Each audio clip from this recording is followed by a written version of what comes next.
Louvado seja aquele que vive e reina para todos sempre, o nosso Senhor Jesus Cristo, aquele cujo amor é insondável, imensurável, não conseguimos muitas vezes entender. Mas que bom que temos as Escrituras, porque elas lançam luz sobre esse amor, muitas vezes inexplicável e imensurável. Meus queridos irmãos, convido vocês a abrirem suas Bíblias, por gentileza, livro de Atos. Livro de Atos, capítulo 2.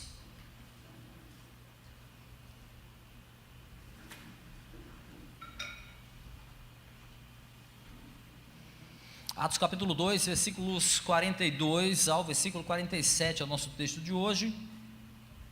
Enquanto você procura, quero dar as boas-vindas aos irmãos aqui neste domingo, que maravilha.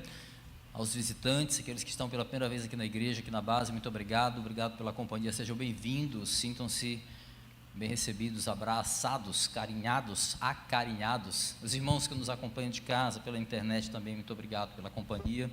Sei que alguns gostariam de estar aqui, mas por alguma razão não puderam vir, mas estejam ali atentos e recebendo o bom alimento que vem da palavra do Senhor. Muito obrigado. Meus irmãos, hoje nós chegamos ao fim, de uma nossa série de mensagens que tem como título, tema principal, esse aí, cuidem-se. Foram 4 sermões, hoje é o 4º dessa sequência e já a partir deste mês, que já estamos em outubro, teremos o início de uma nova série. Lá no final eu falo com vocês sobre isso. Vamos ler atentamente a palavra do Senhor, peço atenção e reverência para ouvir o que diz a santa e poderosa palavra de Deus. Atos capítulo 2, versículo 42 ao 47. Se você não tem a nova versão internacional, pode acompanhar aí no telão, tá bom? Pode acompanhar também na sua Bíblia, como quiser, não tem muitas diferenças nas traduções.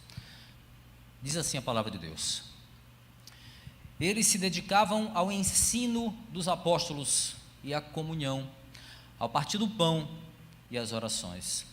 Todos estavam cheios de temor, e muitas maravilhas e sinais eram feitos pelos apóstolos.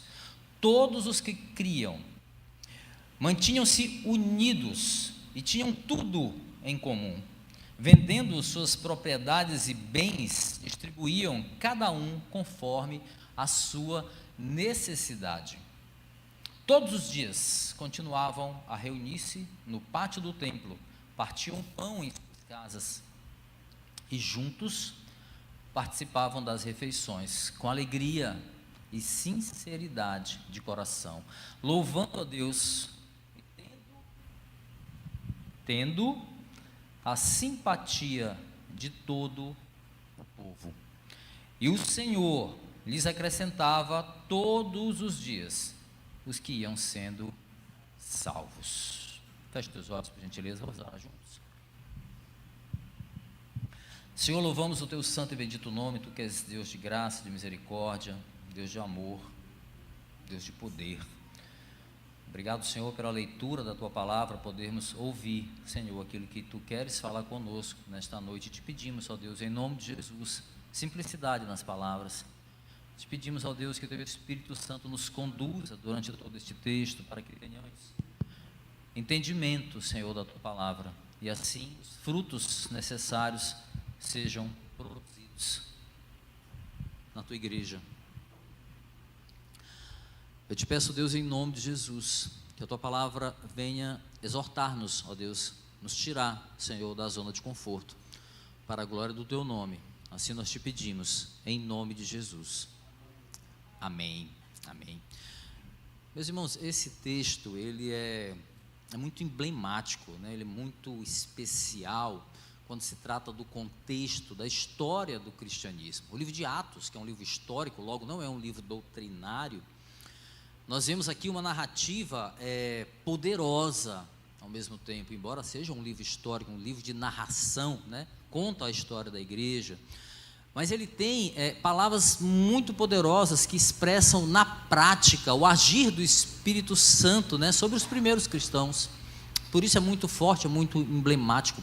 O relato do autor, no caso Lucas aqui, vai nos fornecer também uma espécie de desenho estrutural e também espiritual da igreja, mas a igreja que dava os seus primeiros passos, aqui neste momento do livro.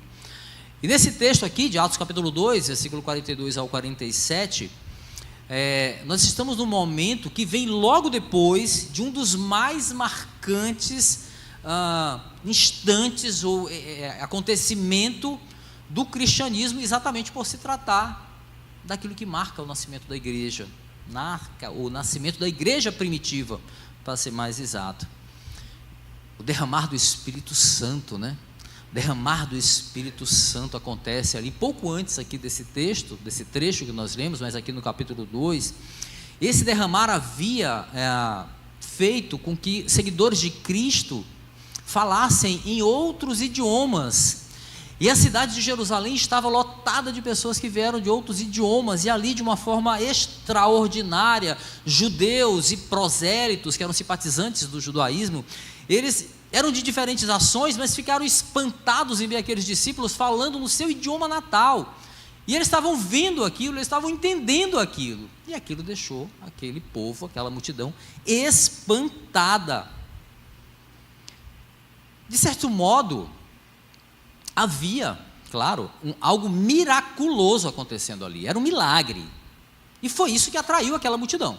A multidão ficou perplexa com aquilo, mas as reações de quem assistia aquela cena, elas foram variadas. Alguns ficaram intrigados, outros espantados, outros curiosos, outros chegaram a zombar dos discípulos de Jesus, né? O texto depois você lê aí com calma, né? Muito conhecido, né? Diziam que eles estariam embriagados e tal. Em outras palavras, meus irmãos, o milagre, ele não era suficiente para converter as pessoas ao Evangelho. Não.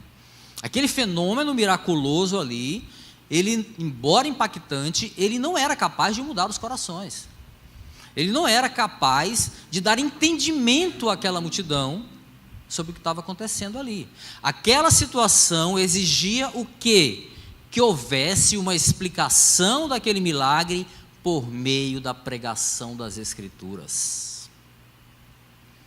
O que acontece? Pedro se levanta ali, cheio do Espírito Santo, claro, e aí ele se reporta àquela multidão. Olha o que diz o versículo 14 aí na tua Bíblia, do livro de Atos.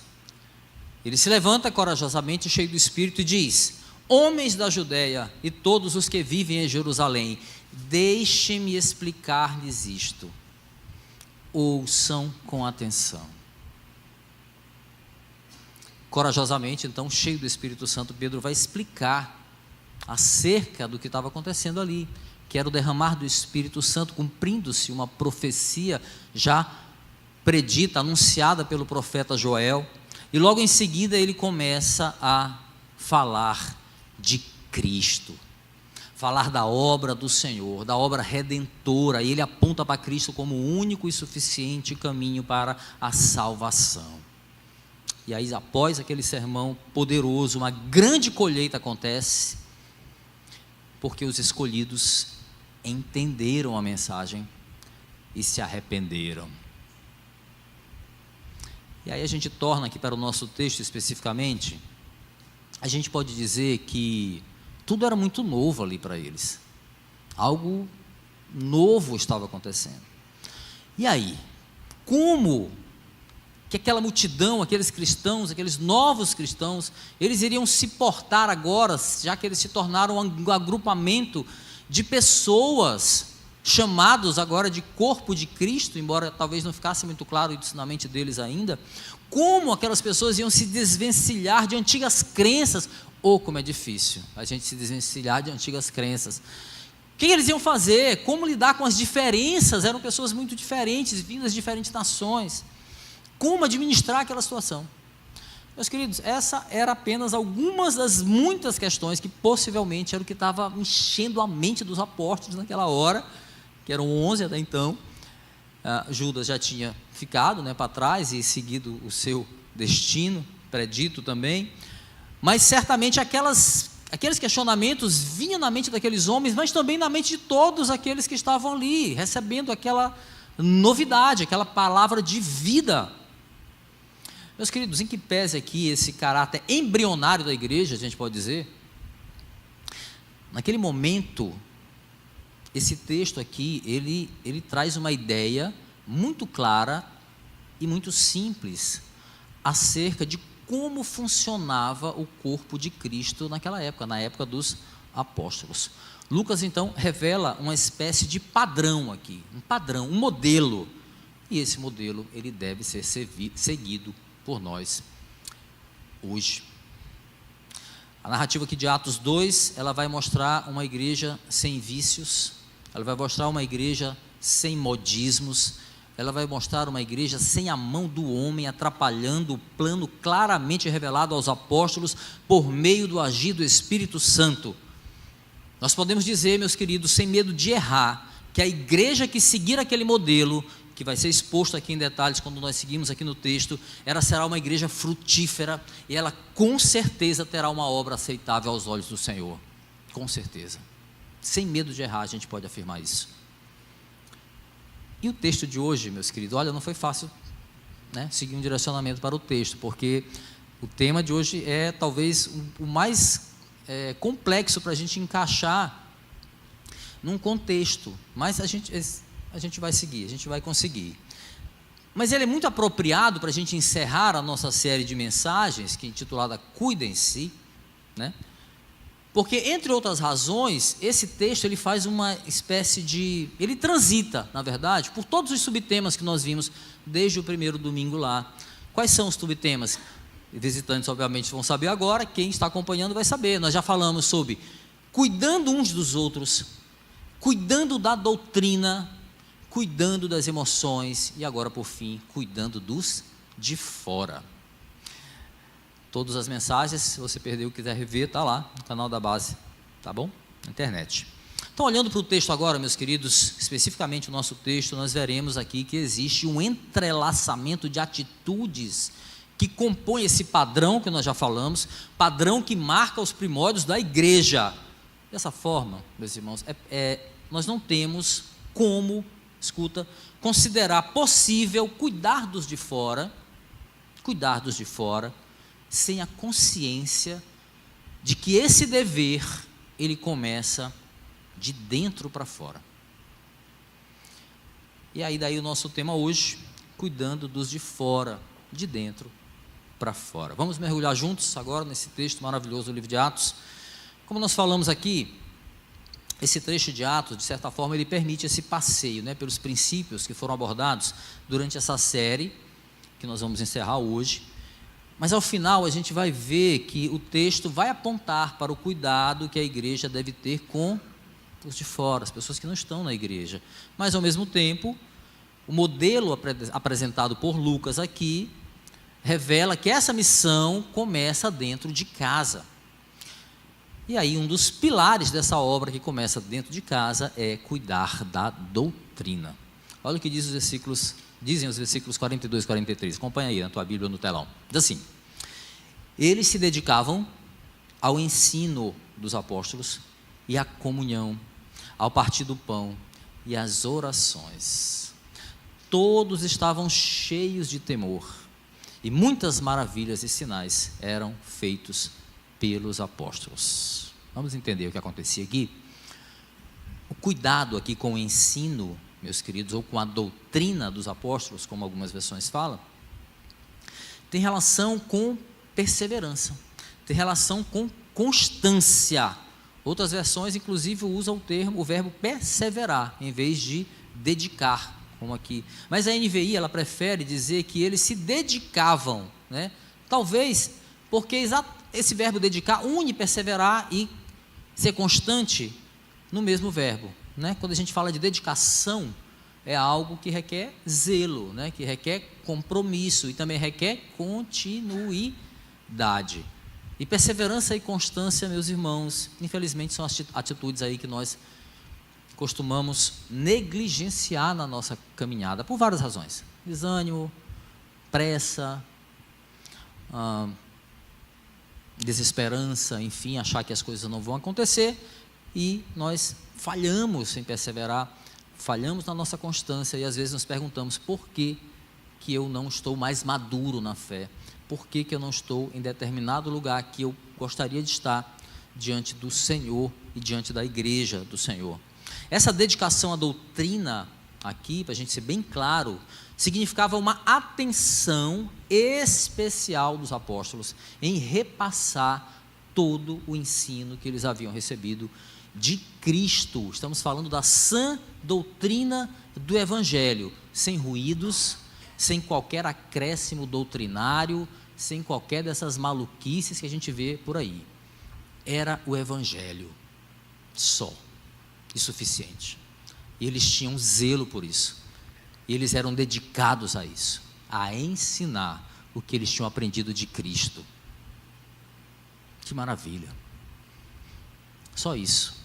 O texto mostra ainda que essa perseverança inclui uma dedicação ao partir do pão.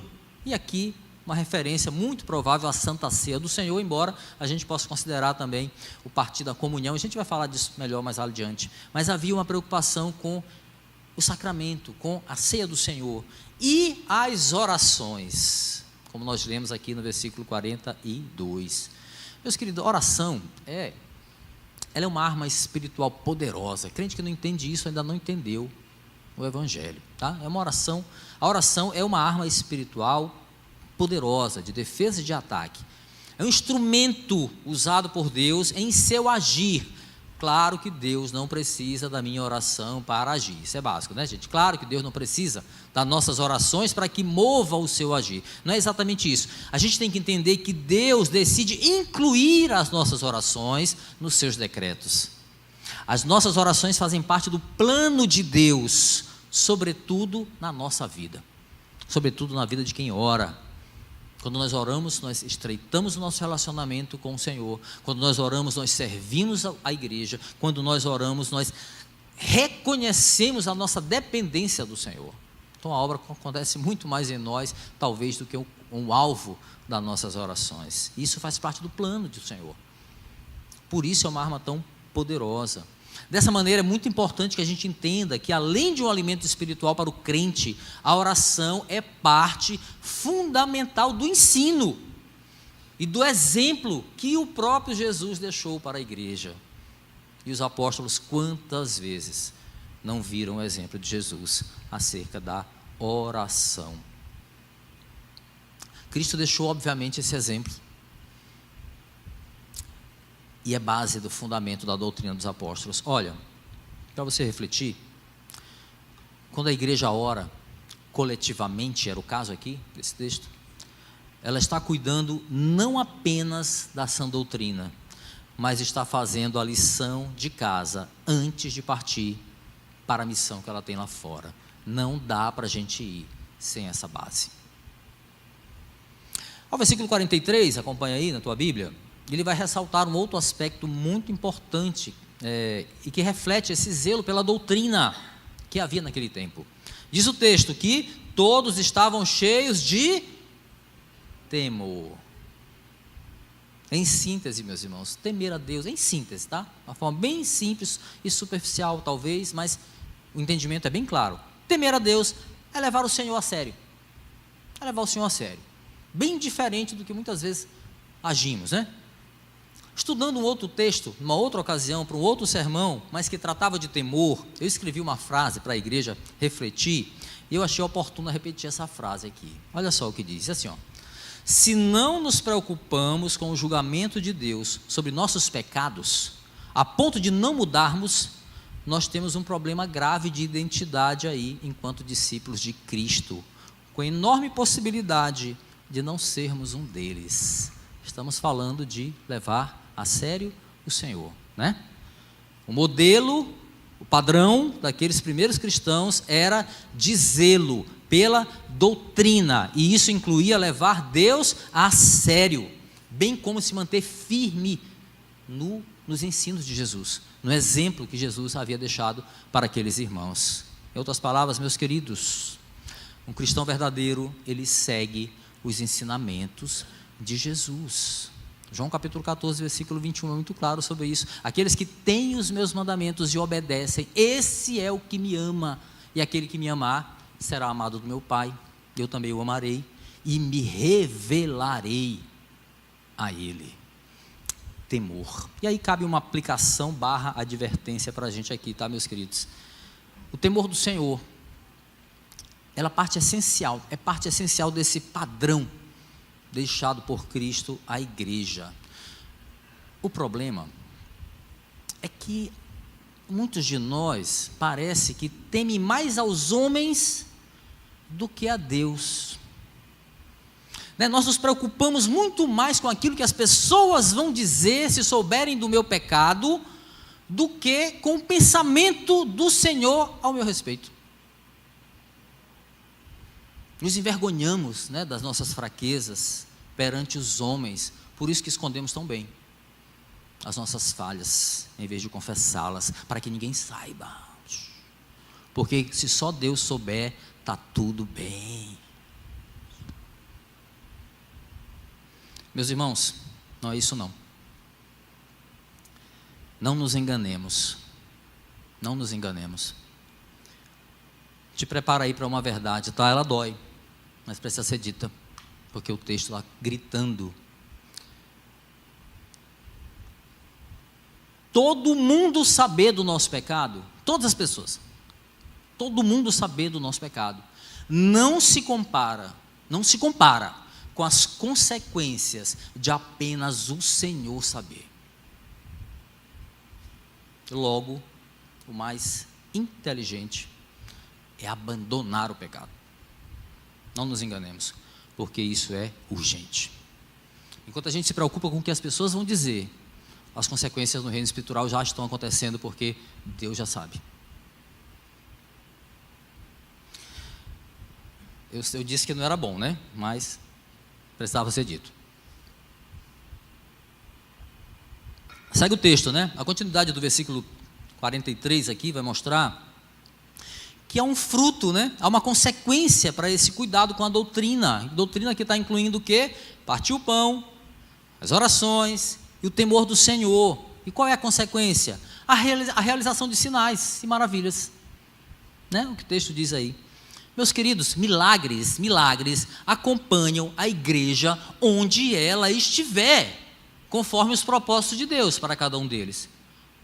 No tempo lá de Atos, prodígios foram vistos numa quantidade especial, de uma maneira especial, eu posso dizer assim.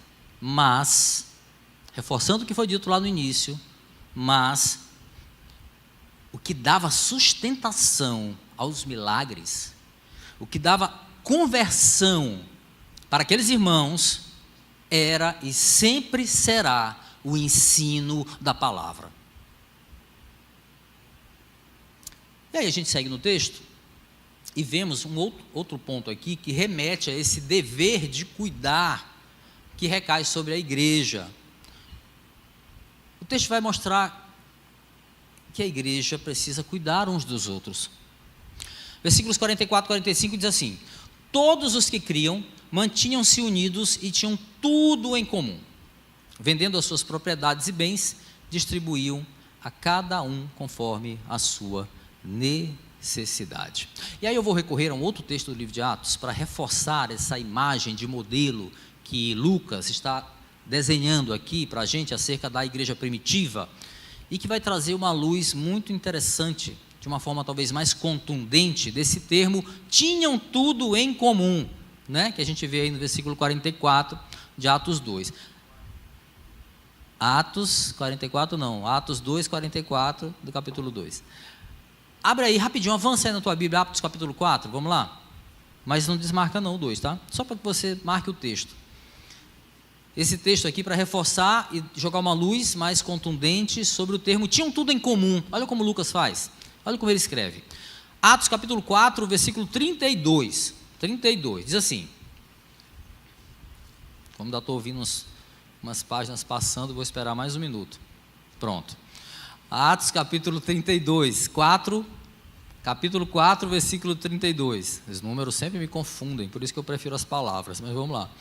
Atos 4 e 32, diz assim: olha, da multidão dos que creram, ali é um outro momento onde há um grande mover, uma grande colheita depois de uma palavra pregada, da multidão dos que creram, uma era a mente, o coração. Olha que lindo. ninguém considerava unicamente sua coisa alguma que possuísse, mas compartilhavam tudo o que tinham. Lucas usa bem as palavras, né? É bom. Veja a maneira como ele escreve aqui, gente, o padrão da igreja que estava nascendo. Olha o modelo: uma era a mente e o coração. E aí na sequência ele vai explicar o que isso causava nas pessoas. Ele vai dizer, por isso, porque uma era a mente, porque um era o coração, ninguém considerava unicamente sua qualquer coisa que possuísse, mas compartilhavam tudo o que tinham. Olha esse modelo. E aí, fazendo um paralelo aqui com as contribuições da igreja hoje, né, os dízimos, as ofertas, naquela época, meus irmãos, era de 100%. Eles compartilhavam tudo o que tinham. Hoje muitos têm dificuldade com os 10%, né? Talvez por várias razões. Talvez porque pelo testemunho das igrejas, talvez pelo mau testemunho das igrejas, na verdade. Talvez por falta de confiança dos seus líderes, nos pastores, ou talvez por falta de entendimento acerca da importância de contribuir sob o aspecto do cuidado que a igreja tem que ter uns com os outros. Esse texto aponta para esse cuidado, para esse tipo de cuidado. A igreja, ela nasce unida em todos os aspectos. Esse senso de unidade, meus irmãos, era latente, era aparente. Alguns estudiosos veem isso aqui como uma forma antecipada da restauração lá da condição do Éden, mas que nós notaremos na eternidade com o Senhor, ou seja, uma realidade de uma unidade plena, na qual todos são como um só. Alguns estudiosos veem isso aqui, nesse modelo da igreja primitiva. O que esse texto nos aponta, meus irmãos, com muita clareza, é que Deus concede a nós bens e nos concede recursos para o nosso consumo, claro, mas também para o benefício do próximo. E aí, cuidar do outro aqui, nesse sentido, olhando bem para o texto, vai requerer uma luta muito pessoal dos cristãos, uma luta dos crentes, né, contra os pecados da avareza, do egoísmo, do amor ao dinheiro, por aí vai. Desprender-se daqueles bens materiais em favor do próximo, meus irmãos, mostra o nível do impacto que o evangelho tinha causado naquelas pessoas. Conseguem perceber isso? O nível do que o evangelho tinha feito com aqueles corações, o que havia causado na vida daqueles primeiros cristãos, e que deve causar em nós também, ou deveria pelo menos. É muito importante esclarecer, contudo, esse contexto histórico aqui, que havia uma situação específica ali, tá, meus irmãos? Havia uma situação específica. A venda de propriedades, o compartilhamento daqueles bens, era uma necessidade. Por quê? Por causa daquele grande número de visitantes que vieram de outros lugares e se converteram, e eram milhares de pessoas. Eles ficaram tão impactados que muitos não quiseram voltar, não quiseram mais sair de Jerusalém e ficaram ali. Houve uma conversão em massa de pessoas vindas de outras nações, e eles tinham necessidades. E aí nesse ponto fica muito evidente aqui o agir do Espírito Santo, por isso que muitos estudiosos gostam de chamar não de Atos dos Apóstolos, mas Atos do Espírito Santo sobre os apóstolos, né? É muito claro que houve aqui um mover, um agir do Espírito sobre aqueles cristãos, dando a eles um senso de unidade tal, que um dos frutos desse senso de unidade foi exatamente uma mobilização da própria igreja para auxiliar todos os que estavam necessitados, e assim todos começaram a partilhar tudo o que eles tinham. E é importante dizer que essa atitude não foi imposta, não, como algumas seitas da época e de hoje também, inclusive seitas com nome de igreja, né? Não foi uma imposição, não. Aquilo foi por meio do Espírito. Eles estavam cheios de compaixão. Eles estavam cheios de um espírito que os encheram de amor pelo próximo, por esse cuidado uns com os outros. As pessoas eram livres para ter propriedades, mas também eram livres para vendê-la se quisessem, a fim de auxiliar aqueles irmãos necessitados. Talvez seja difícil para nós, hoje, seguir esse mesmo padrão aí. A gente tem outra realidade, mas uma pergunta que eu quero te fazer para te provocar. Eu fiz para mim mesmo, claro, agora eu estou só repassando a provocação que eu fiz para mim mesmo. Imagina se nós tivéssemos uma conversão em massa ao Evangelho. Amém, que seja assim.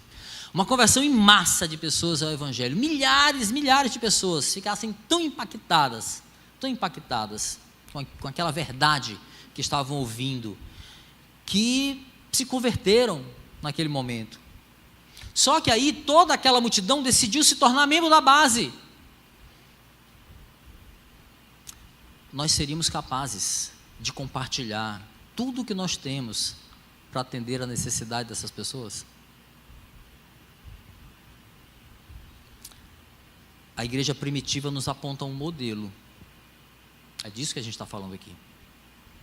Se não temos a necessidade de seguir esse modelo literalmente, por estarmos em circunstâncias diferentes aí, meus queridos, que nós entendamos o princípio do despreendimento, o princípio do dever que nós temos de cuidar dos necessitados, e muitas vezes eles estão bem mais perto de nós do que o nosso egoísmo permite ver.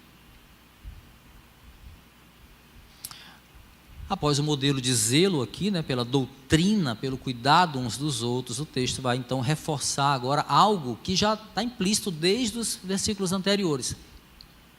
Havia entre os primeiros cristãos, meus queridos, dedicação por cuidar da comunhão e das emoções. Olha o que diz o texto no versículo 46, diz assim: todos os dias, continuavam a reunir-se no pátio do templo, partiam pão em suas casas e juntos participavam das refeições com alegria e sinceridade de coração. Em contraste com o partir do pão que nós vimos lá no versículo 42, onde a gente pode associar mais diretamente a ceia do Senhor, o texto agora parece se referir mais especificamente às refeições que eram feitas diariamente nas casas e que eram compartilhadas, pelos crentes nas suas próprias casas. E novamente, a gente olhando para o texto, a gente vê a constância, é evidente aqui, era constante a atitude daqueles cristãos. Não era uma comunhão esporádica, mas todos os dias, diz o texto, eles continuavam a se reunir no pátio do templo e também sentavam-se juntos à mesa, Eles faziam isso com alegria, eles faziam isso com sinceridade no coração. Ir ao templo aqui é um exemplo da importância, é um sinal da importância que aqueles cristãos davam para o congregar-se, pelo culto coletivo. Os apóstolos, eles participavam o máximo possível dessas reuniões, segundo os estudiosos, lá no templo de Jerusalém, templo este que o Senhor Jesus chamou de casa do meu Pai, em que, pese os rituais judaicos, havia ali algo muito forte para aqueles homens e mulheres, claro. Fora do templo, o que acontecia? O padrão de comunhão, ele era caracterizado pela alegria, como aqueles irmãos compartilhavam as refeições, pela sinceridade, constantes, alegria constante, sinceridade constante, ou seja, não era uma alegria circunstancial. Os primeiros cristãos aqui já demonstravam isso com atitude, obviamente, algo que Paulo depois vai escrever com muita propriedade aos Filipenses, Filipenses capítulo 4, versículos 12 e 13, que é estar satisfeito, que é estar contentado, que está contente em qualquer circunstância, independentemente daquilo que ele estava passando, Observe, o cuidado diário com a comunhão, permitia àqueles cristãos uma convivência saudável, permitia a eles uma convivência sincera, uma intimidade, um relacionamento. Claro, havia dias em que era dia para chorar com os que choravam, também havia dias certamente de sorrir, de se alegrar com aqueles que sorriam, mas o fato, meus irmãos, aprendamos isso com o texto, a comunhão é um remédio infalível contra as doenças emocionais. Uma das grandes lições aqui que nós aprendemos com o padrão da igreja primitiva, meus irmãos, é que viver em constante comunhão é uma maneira bíblica e eficaz para cuidar da nossa saúde emocional, nossa e também do bem-estar do nosso próximo, porque eu tenho um dever quanto a isso. E o alerta para nós é esse, olha, é esse aqui, ó. Quanto mais nós investimos na comunhão saudável, isso, tanto nos cultos públicos, tanto num simples compartilhar de uma refeição na nossa casa, ou também nos estudos, nos grupos, nas orações, tudo isso, quanto mais nós investimos na comunhão saudável, mais nós teremos antídotos espirituais contra os males que adoecem as nossas emoções. Aprendamos isso. Aprendamos isso. Até aqui, a gente vê a preocupação da igreja em olhar de dentro para dentro, né? Dentro para dentro. Mas não é apenas essa a nossa missão. Não dá para a gente se conformar com isso. Não é esse o papel, não para aí. O que começa dentro precisa sair. Precisa alcançar outras pessoas. Precisa contagiar outras pessoas, no melhor sentido da palavra. A igreja precisa cuidar dos de fora. Versículo 47 diz, acompanha aí, depois de tudo que eles estavam vivendo ali, o texto 47 vai dizer que eles seguiam constantemente, diariamente, louvando a Deus e tendo a simpatia de todo o povo. E o Senhor lhes acrescentava todos os dias os que iam sendo salvos. Aleluia. Toda aquela unidade que era vivenciada por aqueles irmãos, que moldava a igreja naquela época, o cuidado com a doutrina, a maneira como cada um cuidava do outro, tudo aquilo motivava a igreja a louvar a Deus. E o louvor aqui, meus irmãos, no texto, ele aparece como uma expressão de gratidão por tudo que estava acontecendo ali, de gratidão por tudo que Deus estava fazendo. E tudo aquilo ali, incluindo o louvor também, passou a ser perceptível para os outros, para os de fora, para quem estava fora da igreja. Ao contrário daquela realidade da governança de Roma, ao contrário dos líderes romanos, ao contrário também da maneira como agiam os líderes religiosos hipócritas daquela época, né? A igreja despertou a simpatia de todo o povo. Olha, que maravilha. Será, meus irmãos, que o testemunho da igreja do século 21 causa esse efeito nas pessoas? Será que o nosso testemunho, agora olhando para a gente, será que o nosso testemunho contagia as pessoas a quererem conhecer esse Jesus que a gente serve? Tem uma frase famosa atribuída a Gandhi que diz assim: eu gosto de Cristo, mas não gosto de vocês, cristãos, porque vocês são diferentes de Cristo. Evidentemente que gostar de Cristo e tê-lo como Senhor e Salvador é uma coisa muito diferente, né? E o caso de Gandhi, Cristo não era o Senhor, ele não era o Salvador dele. E também não era o caso a gente utilizar essa frase como um parâmetro para nós, por exemplo, do conceito sobre gostar das pessoas, né? Eu não gosto das pessoas pelo valor que eu atribuo a elas, como sugere Gandhi aqui. Não. Cristo nos ensina algo bem diferente. Ensina a gente a amar o próximo como a nós mesmos, não a partir do conceito que eu tenho dele. É bem diferente. Então, não é o caso. Mas a frase de Gandhi, ela serve de alguma forma para quê? Para a gente refletir acerca da imagem que nós causamos nas pessoas. Será que os de fora olham para a gente e sentem vontade de conhecer Jesus? Ou será que eles pensam assim, lá vem aquele crente chato de novo, preconceituoso, se acha santarrão, não quero conversa com ele? A atitude da igreja primitiva, meus queridos, pelo padrão que nós estamos vendo aqui, até aqui, chamava a atenção da sociedade. Hoje parece mais que a igreja chama a atenção da sociedade pelos escândalos, né, provocados por alguns líderes, por alguns membros, chama a atenção. O modelo que a Bíblia nos ensina aqui é aquele que torna a igreja motivo de simpatia para as pessoas. Isso não tem nada a ver com negociar a fé, viu? Já vou logo deixando isso bem claro aqui. Tem nada a ver com eu moldar os padrões da igreja aos padrões do mundo para satisfazer o mundo, para ser simpático. Não tem nada a ver com isso, não se trata disso absolutamente. A Bíblia é muito clara quando diz lá em Romanos capítulo 12, versículo 2, não se amoldem aos padrões desse mundo, mas transformem a sua mente, né, pela renovação, né, da sua mente, do seu entendimento. Transformem-se pela renovação do seu entendimento. Para quê? Para que possa experimentar qual seja a boa, perfeita e agradável vontade do Senhor. Boa, perfeita e agradável. Para mim? Não, para Ele.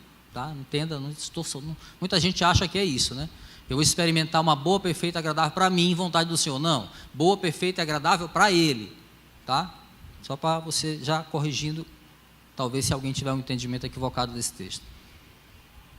O modelo que a Bíblia está dizendo aqui é: a igreja precisa ser motivo de simpatia das pessoas, mas não está dizendo se moldar aos padrões do mundo para que o mundo aceite melhor a igreja. Não é isso. Mas por outro lado, meus irmãos, as Escrituras nos apontam o modelo de Cristo.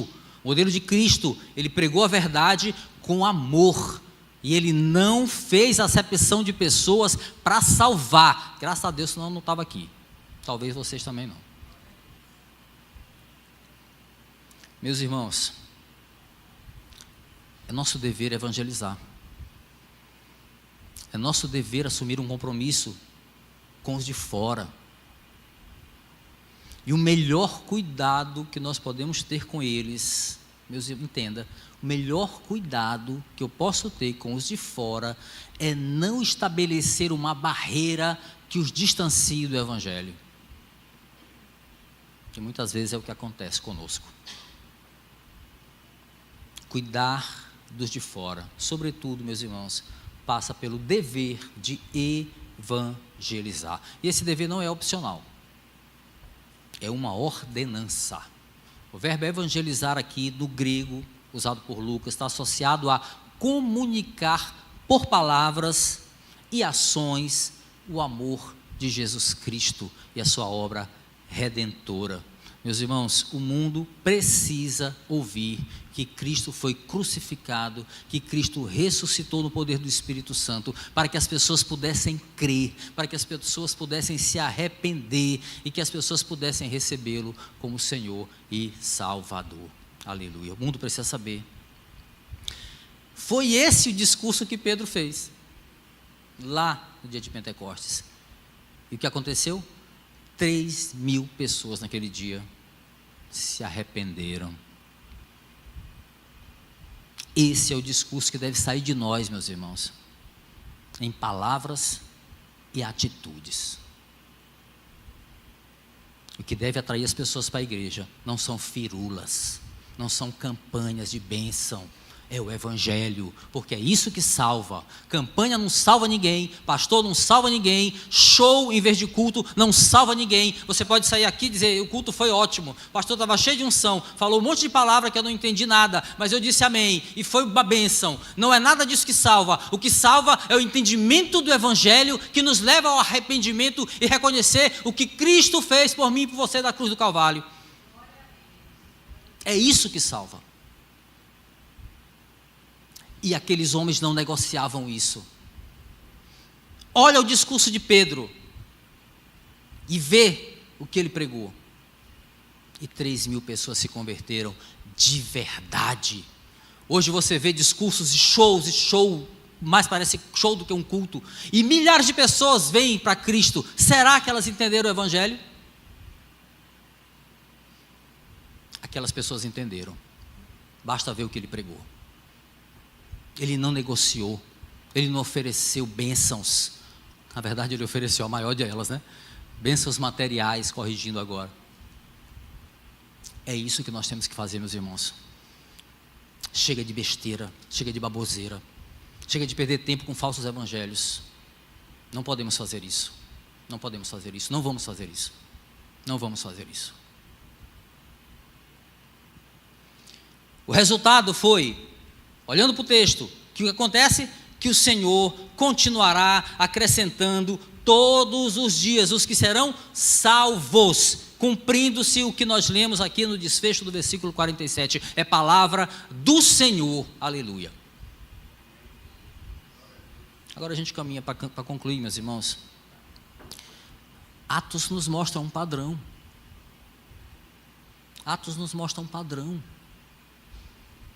Nos resta refletir o quão distante ou próximo nós estamos dele. O que nós temos em comum com aqueles cristãos? Isso que nos importa.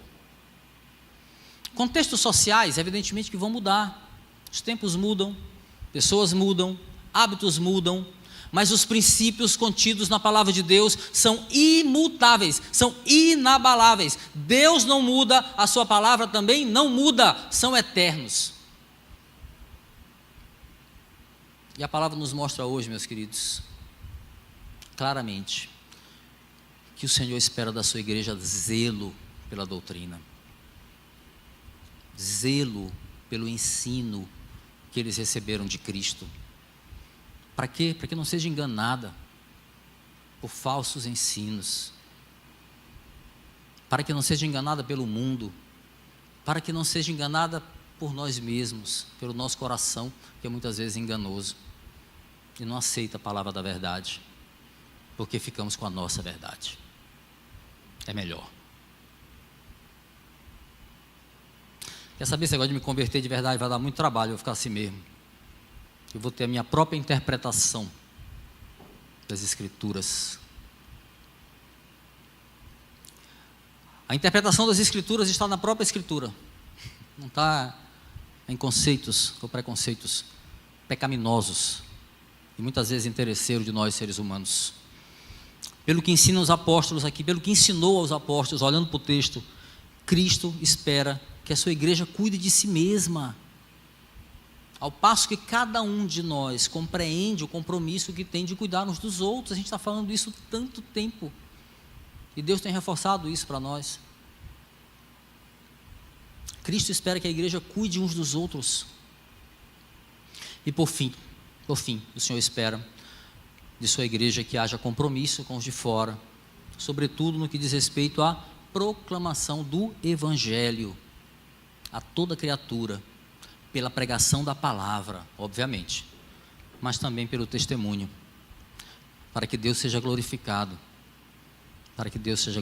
somente a Ele a glória, só lhe deu glória, aleluia, solos Cristo, sola fide, somente a graça, aleluia. Estamos no meio da reforma, né? Essas solas nos inspiram sempre. Em tempos em que muitos fatores, meus irmãos, mundanos, né, cooperam para o individualismo dentro e fora das igrejas, cooperam para o hedonismo, né, essa busca pelo prazer, pelas satisfações de desejos, um mundo que colabora aí para o surgimento também de supostas igrejas que em muito, ou talvez em tudo, se diferem do modelo da igreja primitiva, a igreja dos primeiros cristãos. Por tudo isso é urgente, meus irmãos, nos voltarmos todos os dias, constantemente, diariamente, às Escrituras, à centralidade do Evangelho, para que nós sejamos o corpo ajustado que o Senhor espera de nós. Assim seja. Que os frutos dessa palavra, meus queridos, proliferem em nós, permaneçam em nossa caminhada até a volta do Senhor. Que seja breve. Amém. Vamos ficar de pé, vamos orar.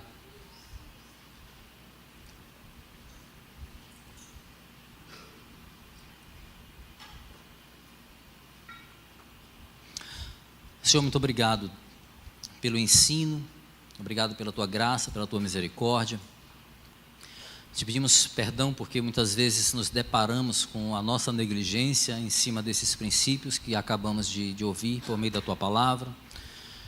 E te pedimos ao mesmo tempo que nos capacite a mudar, a avançar, a nos parecermos mais com a igreja que o Senhor idealizou para que nós sejamos.